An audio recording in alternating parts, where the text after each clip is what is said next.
விஜய் கிட்டத்தட்ட 22 வருஷம் சினிமாவுக்கு வந்து ஆயிடுச்சு. மிகப்பெரிய ஜேர்னி. 2 வருஷம் கூட வந்து இன்றைக்கி வந்து பல ஆக்டர்னால வந்து நிலைக்க முடியறதில்லை. அப்படிங்கிறப்ப 22 வருஷம் அப்படிங்கிறது மிகப்பெரிய விஷயம். அது சக்ஸஸ்ஃபுல் ஃபெயிலியர் அதெல்லாம் கூட வருங்க, இருக்கிறதே பெரிய விஷயம் அப்படின்னு சொல்லுகிற இந்த தருணத்தில் மிகவும் சக்ஸஸ்ஃபுல்லாக இவ்வளோ பெரிய ஒரு ஸ்டாராக வளர்ந்துருக்கிறது அப்படிங்கிறது நிச்சயமாக அவருடைய ஹார்ட் ஒர்க் மட்டும்தான் அப்படின்னு சொல்ல முடியும். அவருடைய அப்பா வந்து இனிஷியல் டைமில் வந்து அவருக்கு வந்து கொஞ்சம் சப்போர்ட் பண்ணாலும் அதற்கப்புறம் வளர்ந்தது அத்தனையுமே வந்து விஜயனுடைய முழு முயற்சி அப்படிங்கிறது வந்து யாராலும் மறக்க முடியாது.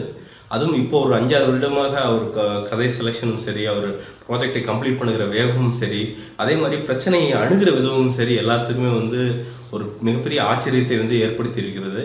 எவ்வளோ ஒரு பிரச்சனையாக இருந்தாலும் வந்து அதை அமைதியாக அணுகி முடிந்தளவுக்கு சால்வ் பண்ணி வெளியில் வந்து அந்த நம்பிக்கை இழக்காமல் அடுத்த ப்ராஜெக்டுக்கு போய் ஒரு சின்ன சர்க்கிள் ஏற்பட்டாலும் அதை வந்து சரி செய்கிற அந்த மனப்பக்குவம் விஜய்க்கு வந்திருக்கிறது அப்படிங்கிறது இதெல்லாம் யாருமே நினச்சி பார்த்துருக்க மாட்டாங்க. விஜய் வந்து இப்படி ஒரு ஆஸ் அ ஹியூமன் பீயிங் வந்து இப்படி ஷேப் ஆவார் அப்படின்றது அவர் எதிரிகள் வந்து யோசிச்சு பார்த்துருக்க மாட்டாங்க அப்படின்னு நான் நினைக்கிறேன்.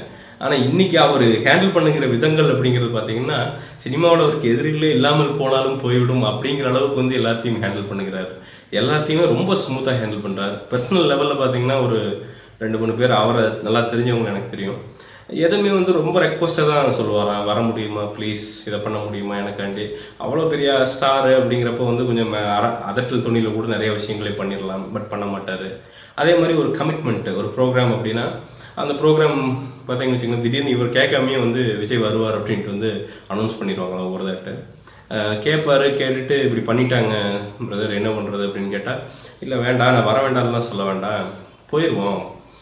ஏன்னா அவன் அனௌன்ஸ் பண்ணிட்டான், பட் அங்கே இருக்கிற பார்வையாளர்கள் வந்து என்ன எதிர்பார்த்துட்டு உட்காந்துருப்பாங்க, ஸோ போகாமல் இருந்தால் தப்பாயிடும் அப்படின்னு சொல்லிட்டு சிலதெல்லாம் அட்ஜஸ்ட் பண்ணி ஃப்ரீயாக இருந்த உடனே கார் எடுத்துகிட்டு போய் அட்டன் பண்ணிட்டு வர்றது, முடிந்த அளவுக்கு எல்லாம் தெரிஞ்சவங்க ஃபங்க்ஷனுக்கு எல்லாம் மறக்காமல் போகிறது, வாரம் ஃபேன் மீட்டு, எப்போல்லாம் ஃப்ரீயாக இருக்கிறதோ ஃபேன்ஸை மீட் பண்ணுறது.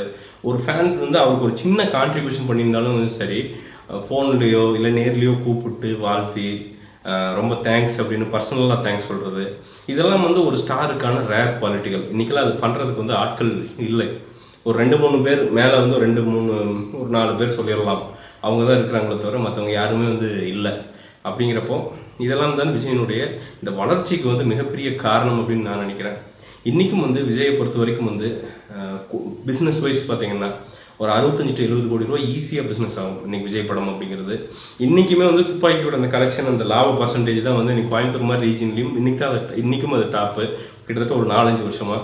அப்படிங்கிறப்போ அவருடைய பிஸ்னஸ் எந்த அளவுக்கு வந்து பெருசாக வளர்ந்துருக்குது அப்படிங்கிறதுக்கு இது ஒரு சான்று. அவருடைய ஆவரேஜ் படங்கள் கூட வந்து தேட்டருக்கு வந்து கணிசமான லாபங்களை வந்து இன்றைக்கி தந்துருக்குது அப்படின்னு நீங்கள் நம்ப மாட்டீங்க. ஜில்லாவில் ஆவரேஜ் அப்படின்னு நிறைய பேர் சொன்னாங்க, பட் டிஸ்ட்ரிபியூட்டர் வைஸ் நீங்கள் கேட்டு பார்த்தீங்கன்னா எல்லாத்துக்குமே, தேட்டர் வைஸ் கேட்டு பார்த்தீங்கன்னா எல்லாத்துக்குமே ஒரு கணிசமான லாபத்தை தவிர கையை கடிக்கல. அது என்னென்னோ அவருக்கு வந்து ஒரு கிஃப்ட் அப்படின்னு நான் நினைக்கிறேன். ஃபேமிலி ஆடியன்ஸ் அப்படிங்கிறது 1 to 2 வாரம் வந்து விடாமல் ஒரு ஃபேமிலி ஆடியன்ஸ் வர்றங்காட்டிக்கு வந்து எல்லாருமே வந்து தைரியமாக விஜய் படமா அப்படின்னு நம்பி வாங்குகிற அந்த சூழலை கொண்டு வந்தது அப்படிங்கிறது வந்து மிகப்பெரிய விஷயம். இன்னைக்கு நம்ம என்னதான் நீ சினிமா ஆர்ட்டுங்க, இவர் என்னங்க பெருசாக கமர்ஷியல் படம் தான் நீங்கள் பண்ணுறாரு அப்படின்னு நீங்கள் சொன்னீங்கனாலும், இன்னைக்கு தேதியில் கமர்ஷியல் படமே நீங்கள் பண்ணாலும் அது வந்து மக்களுக்கு ரொம்ப பிடிச்சி அந்த ட்ரீட்மெண்ட் நல்லா இருந்தால் மட்டும்தான் வந்து அந்த படம் ஜெயிக்குது. அப்படிங்கிறப்போ வந்து அதில் எவ்வளோ ரிஸ்க், அதுவும் இவர் வந்து ஒரு டாப் ஹீரோ அப்படிங்கிறப்போ வந்து ரிஸ்க்குகள் ஏராளம். ஏன்னா தோத்துருச்சு அப்படின்னா பதில் சொல்கிறது ஃபஸ்ட்டு போய் நிற்கிறது இவர் வீட்லேயே தான் இருக்கும். அப்படிங்கிறப்போ அந்த கத்தி மேல் நடக்கிறது அப்படிங்கிறதுக்கு பார்த்தீங்களா, அதை வந்து ரொம்ப லாபகமாக செய்கிறார் விஜய். அந்த சினிமா பர்சன்டேஜே வந்து நீ சக்ஸஸ் பர்சன்டேஜே வந்து 5 to 7% அப்படிங்கிறப்போ அந்த 5 to 7% வந்து பார்த்தீங்கன்னா இவரோட கான்ட்ரிபியூஷன் நிச்சயமாக 1 to 1.5% இருக்கும். அது வந்து ஒரு மிகப்பெரிய விஷயம்.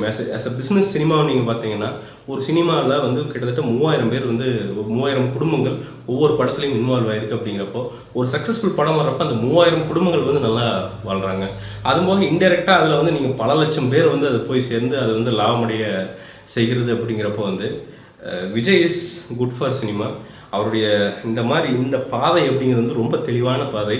பெரிய நான் ஆட்டுக்கு போகிறேன்னா அதை பண்ணுறேன் இதை பண்ணுறதுனால எந்த அனௌன்ஸ்மெண்ட்டும் இல்லாமல் அழகாக போய் ஃபேன்ஸ் என்டர்டெயின் பண்ணி மக்களுக்கு எது பிடிச்சிருக்குதோ அதை டெலிவரி பண்ணிட்டு போய்கிட்டே இருக்காது. ஸோ விஜய் அப்படிங்கிற ஒரு மனிதர் வந்து சினிமாவுக்கு ஒரு மிக ஆரோக்கியமான ஒரு விஷயம் எல்லா விதத்துலையுமே எனக்கு தெரிந்து. அந்த 22 வருடம் அப்படிங்கிறது வந்து நிச்சயமாக ஒரு 50 வருடம் போகணும் அப்படிங்கிறது என்னுடைய ஏதோ ஒரு வகையில் வந்து ஒரு சினிமாவில் இருக்கணும் அப்படிங்கிறது வந்து என்னுடைய விருப்பம். வாழ்த்துக்கள் விஜய். இது வந்து ஒரு ஸ்டார்ட் தான் அப்படின்னு நான் நினைக்கிறேன். எனக்கு தெரிஞ்ச விஜய் 58 பற்றி நிறைய நான் கேள்விப்படுறேன். பல விஷயங்கள் புதுசாக செய்கிறார் அப்படின்னு கேள்விப்படுறேன். ஸோ எல்லாமே வந்து இனி அடுத்த கட்டத்திற்கு போகிறதுக்கு விஜய் ரெடி ஆகிட்டாரு. ஸோ அதை நிச்சயமாக வந்து அடுத்த கட்டத்துலேயும் வந்து மிகப்பெரிய சக்ஸஸை அவர் கொடுப்பார் அப்படிங்கிறது வந்து எனக்கு எந்த சந்தேகமும் இல்லை. நன்றி, வணக்கம்.